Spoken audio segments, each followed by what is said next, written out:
Alright, so today we're going to be making an almond cake which is low in sugar. So I'm going to go through the ingredients first. Here we have half a cup of melted butter.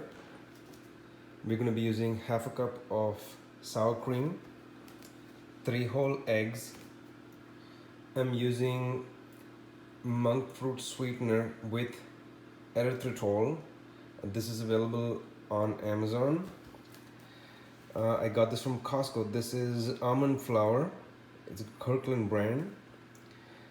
This is coconut flour, which I got from Kroger, and some xantham gum,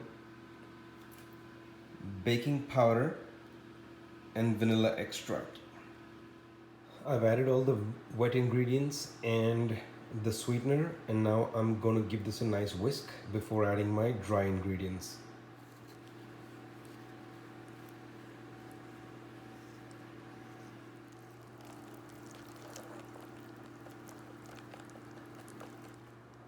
Now we have a nice smooth mixture. To this I'm going to be adding my dry ingredients.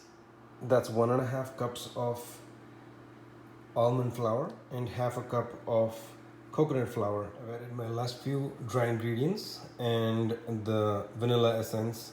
So basically it is 1 teaspoon of xanthan gum, 1 teaspoon of baking powder, and 1 teaspoon of vanilla essence. I'm going to continue whisking this until it's a nice smooth paste that I'm going to put into a 9x5 baking pan, and we should be good to bake it at 350 degrees for about 35 minutes. Okay, so there you have it, folks.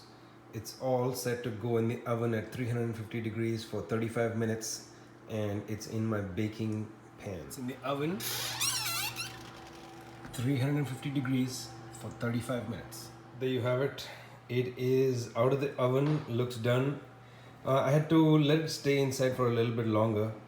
For some reason I thought it wasn't quite done at 35 minutes, so I let it stay in for about 40 minutes. And it looks pretty good. I stuck a knife in there just to make sure that it comes out clean. That's an indication that it is thoroughly cooked.